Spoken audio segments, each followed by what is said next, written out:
Saint Thomas higher secondary സ്കൂളിലെ 8ാം class വിദ്യാർത്ഥികൾ അവതരിപ്പിക്കുന്ന പച്ച എന്ന നാടകം ആരംഭിക്കുകയാണ്. മാലിന്യമുക്ത കേരളത്തിനായി ഒന്നിച്ചു പോരാടുന്ന കേരള ജനതയ്ക്കായി സമർപ്പിച്ചുകൊണ്ട് സെന്റ് തോമസ് ഹയർ സെക്കൻഡറി സ്കൂളിലെ 8ാം ക്ലാസ് വിദ്യാർത്ഥികൾ അവതരിപ്പിക്കുന്ന നാടകം.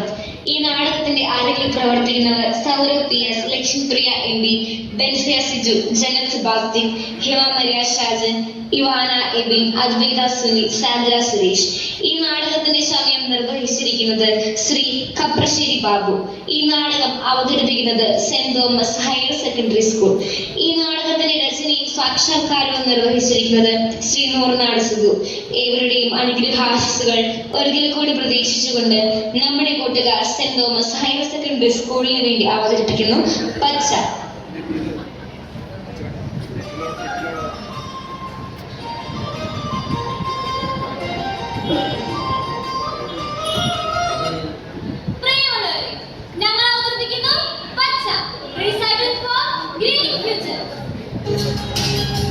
സത്യസാനുശ്രുതി ചേർത്തു വച്ച നീലസാഗരത്തിന്റെ തന്ത്രിയിലുണർത്തിടുന്നു സ്വരസാന്ത്വനം. കിളകിയാടുന്ന ഹരിതമേഖലയിൽ അലയുന്ന കളനിസ്വരം.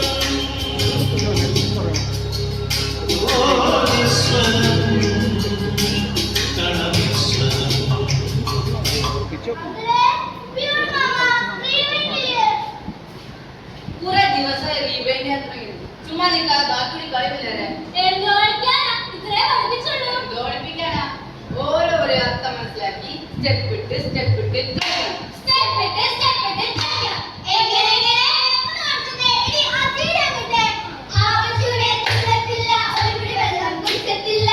കളിയാക്കൊന്നും വേണ്ട.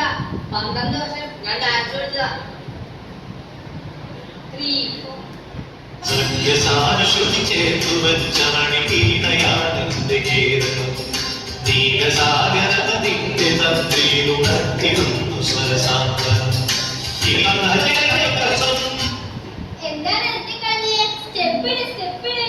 അതെ, കുറെ കാലം കൊണ്ട് മണിയടിച്ച് ശരീരം അങ്ങോട്ട് വഴങ്ങിപ്പോയില്ലേ. 2 ദിവസം പ്രാക്ടീസ് ചെയ്യാൻ മതി. ഇതേ കണ്ടു, ഈ പ്രഭുദേവ പോലെ തേനായിരുന്നു.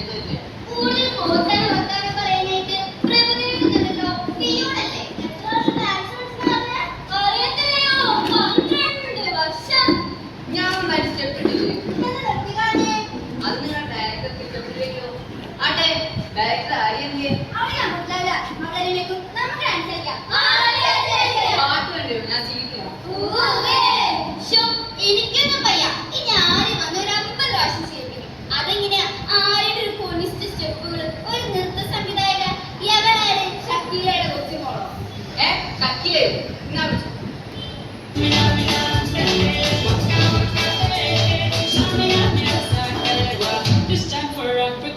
എന്തുവാ പാട്ട് പാടിയോ? എവിടെ?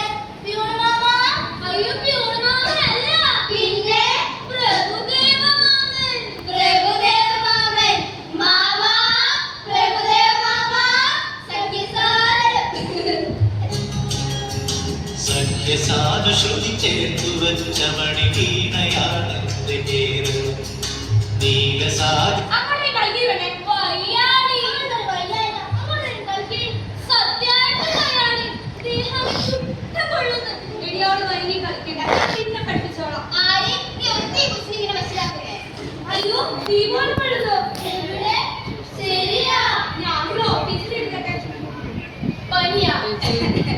എനിക്ക് പണിയെടുത്തൊരു ലക്ഷ്യമുണ്ട്. അതാ നേരത്തെ സ്റ്റേറ്റ്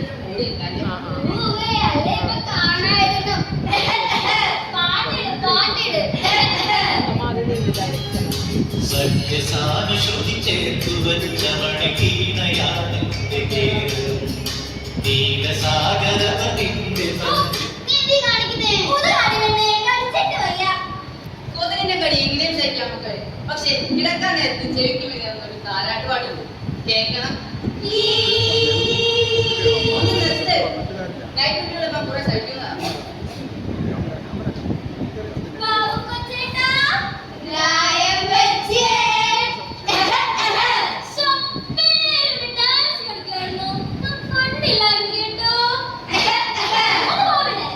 ബാബു ചായ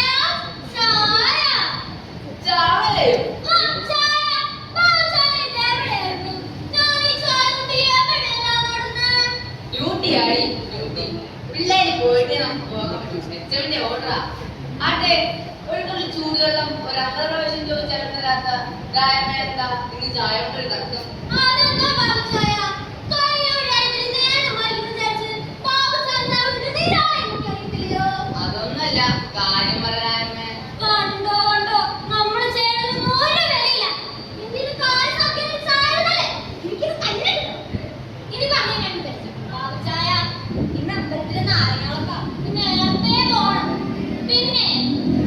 പിന്നെ ആണെങ്കിലേ ബാബുച്ചായ എന്താ ബാബുച്ചായ എന്താടി? പിള്ളേര് ഉച്ചയ്ക്ക് കഴിച്ച ഭക്ഷണത്തിന് ബാക്കിയുണ്ട്. ഒരു 2 ദിവസത്തെ കാണും. അതൊന്നും എവിടെയും കൊണ്ട് കളഞ്ഞേക്കണേ. ഗായമോ? ചായ ഉണ്ടായിരുന്ന പഴം എഴുതി കളയണേ. കൊണ്ട് കളഞ്ഞേക്കണേ. എന്റെ കർത്താവേ, ഒരു പന്ന ചായക്ക് വേണ്ടി ആ എച്ചിൽ മൊത്തം ഞാൻ നോക്കുന്നത്. ബാബുച്ചായ ചായ. ഒന്ന് പോപ്പിളയോ? അയ്യോ ശ്രുതി ശ്രുതി. ഇന്നത്തെ എല്ലാവരും വയ്യായിക. നാട്ടിലെല്ലാം പനിയാ. ഇന്ന് റേഷൻ വേണ്ട. നാളെ 9 മണി. മക്കളെ പോലെ പോലെ അസുഖക്കാരന്റെ വീട്ടിലാക്കി ആരും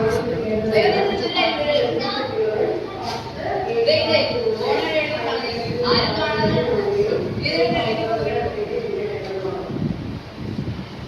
സമാധാനായി. അങ്ങനെ ഒരു ജോലി എടുവായി. കുപ്പിയും പാത്രം നാട് കട്ടി. ബാബുച്ചായ ഓ എച്ചി, എനിക്ക് നാളെ പോണം. വേഗം വാ. കൂലി മേടിക്കാൻ രായമേ, എച്ചിൽ നോക്കാൻ ബാബു. രായമോ, ശമ്പളം കിട്ടുമ്പോളേ ബാബുവിനെ വേണ്ട പോലെ കണ്ടില്ലേ? എച്ചിൽ മൊത്തം തന്നെത്താൻ നോക്കത്തേ ഉള്ളൂ.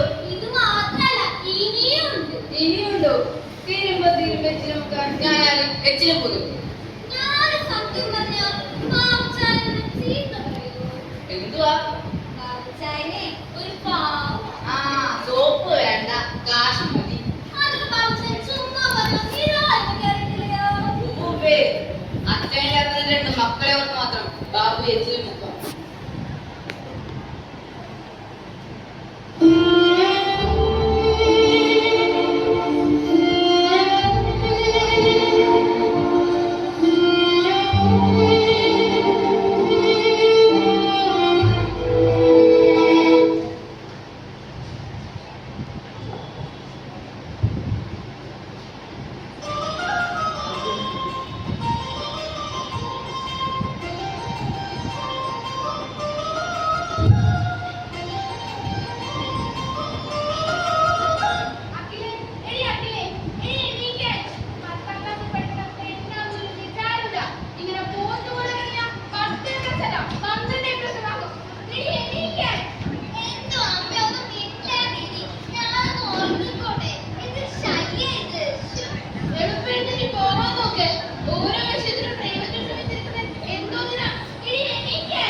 ഹലോ, ഐഷമോളുടെ അമ്മയാണ്. ഐഷമോൾ ഏറ്റോ? അഖിലേറ്റോ? ജംഗ്ഷനിൽ നിന്നാ മതിയോ? ഓക്കെ, ശരി ശരി. പിന്നെ ഈ കൊച്ചുകൾ പാപ്പത്തിന് പോയാ എന്നാ ഈ സ്പ്രേയിൽ പഠിച്ചിട്ട് പോ, കാണാതിരിക്കട്ടെ. അത് ശരിയാ. അമ്മേ, ഞാൻ പോണോ? എനിക്ക് വൈകിട്ടാണ്. അതൊന്നും സാരമില്ല. 2-3 ദിവസമായി പോയിട്ട്. ഇന്ന് പോയേ പറ്റൂ. ഓ ശരി. ഹലോ മോളെ, രശ്മി മോളെ.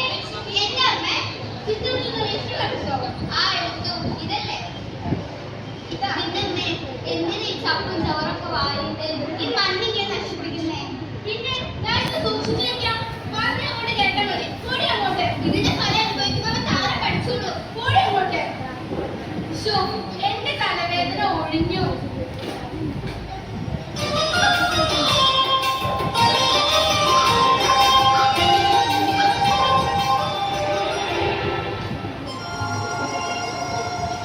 അയ്യോ,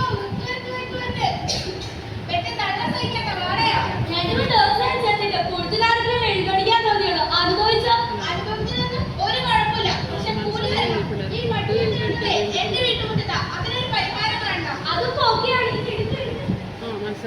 ബെല്ലടിച്ചു.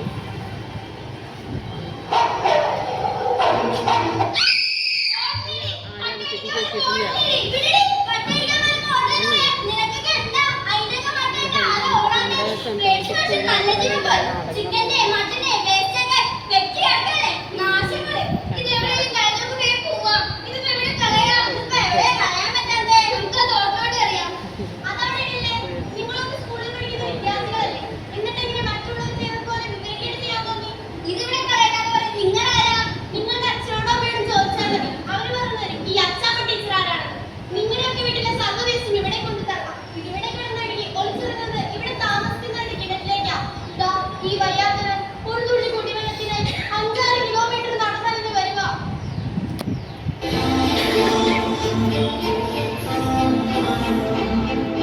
അയ്യാ! പേടിക്കാനൊന്നുമില്ല. പെരിച്ചാഴിയാ. പാർട്ടിയും പൂച്ചയും നെയ്യും പിന്നെ ഈ ദുർഗന്ധം. എങ്ങനെയുണ്ട് ഞങ്ങളുടെ ജീവിതം? ഒരു പോള കണ്ണടയ്ക്കാൻ വയ്യാതെ ചുമച്ചും തുപ്പിയും വലിച്ചും നേരം എടുപ്പിക്കാനാ ഞങ്ങളുടെ വിധി.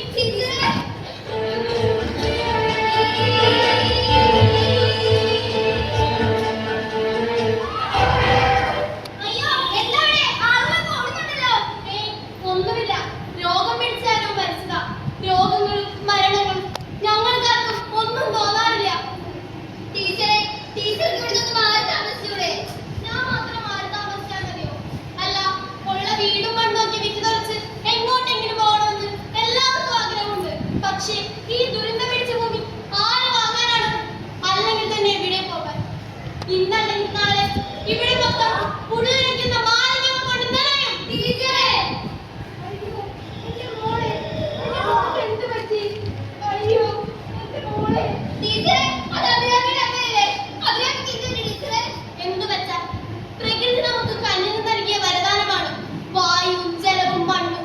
അതിൽ നമ്മൾ വിഷം നിറച്ചപ്പോൾ അതിന്റെ ദുരന്തം അനുഭവിക്കുന്ന ഒരു പാവം പെൺകുട്ടി. ടീച്ചറെ, അഭിരാമി ഞങ്ങൾ നഷ്ടപ്പെടിക്കുന്നത് അവിടെ ഒരു പാവമാണ് ടീച്ചറെ.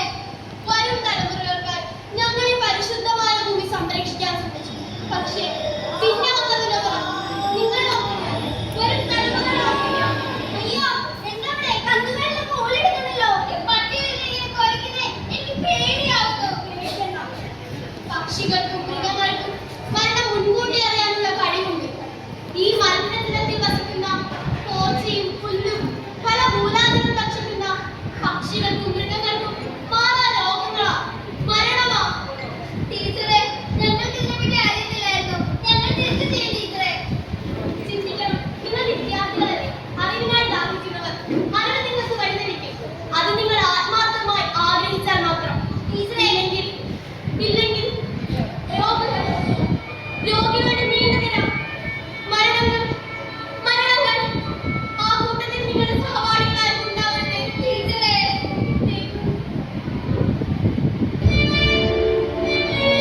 ശരി ചേച്ചി. പിള്ളേർക്കൊന്ന് കാപ്പിക്കടയിലല്ലോ മേടിച്ചു കൊടുക്കാം.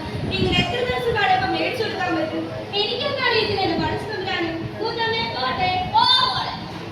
അയ്യേ, എന്നാലും നിന്നെ പോലെ അത്രയ്ക്ക് ഉപ്പ് തേക്കാത്ത അന്നത്തിനാണല്ലോ എന്റെ മോനെ കിട്ടിയിരിക്കണത്. എന്റെ ദൈവമേ, രണ്ട് നിറകുത്തി വെച്ചിട്ട് ഇങ്ങനെ കണ്ണിൽ കാണുമ്പോൾ നിനക്ക് കുടുംബക്കാരെ പറ്റുള്ളൂ. കാണാൻ പോയി ഇവിടുത്തെ ഗ്യാസ് കുറ്റി വെച്ചിട്ട് തെക്കോട്ട് വളർത്തോട്ട് നടക്കാൻ നിങ്ങളെ ഇവിടെ കുടുംബക്കാരെ കാണില്ല. ഞാനേ കാണത്തുള്ളൂ. വേണ്ടടി, വേണമെങ്കിൽ കല്ലോട്ടിടാൻ മതിയല്ലോ. ഒരെടുത്തു കൂടെ രണ്ടു തോട്ടാൻ കൂട്ടാൻ ചപ്പു കൊണ്ടിരിക്കില്ല. അതെവിടാ എനിക്ക് അവരെ വിളിച്ചോണ്ട് വീട്ടിൽ പോകാൻ ആരെയാ വിളിച്ചിരുന്ന ആൾക്കാരെ മൂന്നോടെ അന്നേരം ഒരു കാക്കക്കാരൻ പോലും കണ്ടില്ലാതെ എന്ത് നീ വേണ്ടി ചാവാം. തിരിച്ചുള്ളവായ സൃഷ്ടിയിൽ ന്യായം താമസിക്കുന്നവർ സഹിക്കണില്ല. ഓ, ആയിക്കോട്ടെ. ഇത് മാറി വെച്ച് എങ്ങോട്ടേലും കളയാന്ന് വെച്ചാ എവിടെ കൊണ്ടേ കളയാനാ?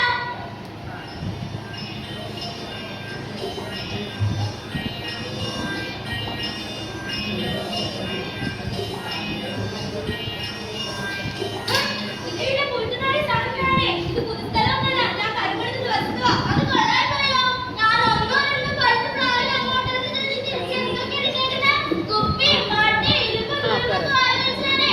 ഇത് പുതുസ്ഥലമല്ല. ഇത് ആൾക്കാർക്ക് വസ്തുതയാ. ഇത് ഞാനിപ്പോ എന്ത് ചെയ്യണം കർത്താവേ? കത്തിക്കില്ലാതെ വേറെ വഴിയില്ല.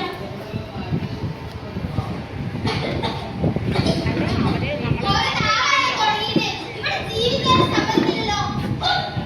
എന്തോ ഇത്? ദൈവമേ, ഈ പ്ലാസ്റ്റിക്കും മറ്റും വാരിയിട്ട് കത്തിച്ചത് ആരാ? ആരുടെ? തീ കത്തിയോ? കത്തിക്കണേ. ഈ ചൂടിനെ കെട്ടുകൊണ്ട് നടുവൊഴിച്ച് ഈ കത്തിക്കണേ. കത്തിക്കാൻ. അമ്മേ, അമ്മേ, ഈ ജീവിതത്തിന്റെ അവസ്ഥ അമ്മയ്ക്ക് അറിയാനില്ല. നീ എന്നെ പഠിപ്പിക്കണ്ട. ഞാൻ പറയുന്നത് അനുസരിച്ചാ മതി. അമ്മേ, ഈ പ്ലാസ്റ്റിക്കും മറ്റും കത്തുമ്പോൾ ഉണ്ടാകുന്ന കാർബൺ മോണോക്സൈഡ് പോലുള്ള വിഷവാതകങ്ങളാ ക്യാൻസർ പോലുള്ള മാറാ രോഗങ്ങൾ ഉണ്ടാകുന്നത്. അയ്യോ, വലിയ പഠിത്തക്കാരി. അമ്മമാര് പറയുന്നതനുസരിച്ച് നിനക്ക് എന്താണ് പഠിക്കണേ? അനുസരണ ജന്തു. ഇത് വാരി വലിച്ച് എങ്ങോട്ടേലും കളയാന്ന് വെച്ചാ ഈ നാട്ടുകാർ അയൽക്കാരെ സമ്മതിക്കത്തില്ല. എന്നാ വാരിട്ട് കത്തിക്കാന്ന് വിചാരിച്ചാ ഓടി കഷ്ടം പിടിച്ച് പെണ്ണ്. അമ്മേ, എന്താണ്? അമ്മേ, അമ്മയ്ക്ക് ഗ്യാസ് ലഭിക്കുന്നതിന് വേണ്ടി കാത്തിരിക്കേണ്ട. മാലിന്യം എന്ന് വിചാരിച്ച് വലിച്ചെറിയുന്നത് പാചകവാദമാണ്, സമ്പത്താണ്.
ഭക്ഷണവും പിന്നെ ഈ പച്ചപ്പും ഇവിടെ നിന്നാൽ മാത്രമാണ് ഭൂമിയിൽ ജീവൻ നിലനിൽക്കുള്ളൂ. അതിനായി നമ്മൾ പൊതുവിടങ്ങളിലേക്ക് വലിച്ചെറിയുന്ന മാലിന്യങ്ങൾ ഉറവിടത്തിൽ തന്നെ വേർതിരിക്കണം.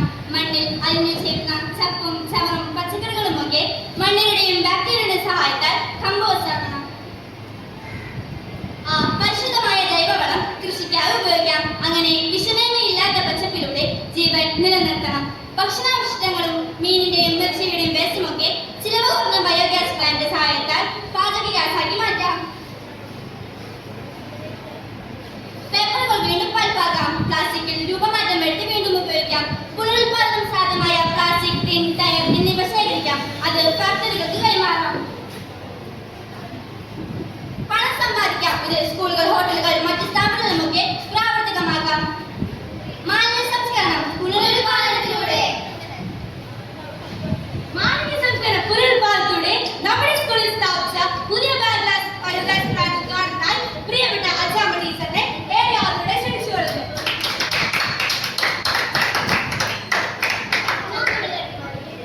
ഈ പരിശുദ്ധമായ ഭൂമി എങ്ങനെ ശാസ്ത്രത്തിന്റെ വഴിയിലൂടെ സംരക്ഷിക്കണമെന്ന് നിങ്ങൾ പറഞ്ഞു മനസ്സിലാക്കിയിരിക്കുന്നു. ഈ ഭൂമിയുടെ ഹരിതാപരമായ ഭാവി എന്റെ കുട്ടികളുടെ കയ്യിൽ എന്നും സുരക്ഷിതമായിരിക്കും. അതെ ടീച്ചറെ, അറിയാതെയാണ് ചെയ്ത തെറ്റിനെല്ലാം അനുഭവിച്ചു.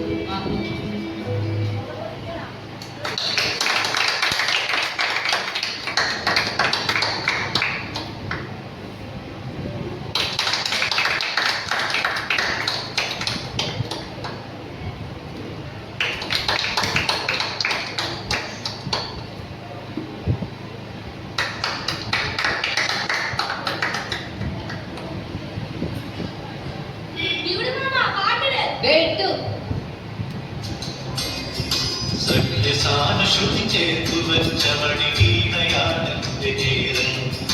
നീലസാഗരമതിന്റെ തന്ത്രിയിലുണർത്തിടുന്നു സ്വരസാന്ദ്രം. ഇളകിയാടുന്ന ഹരിത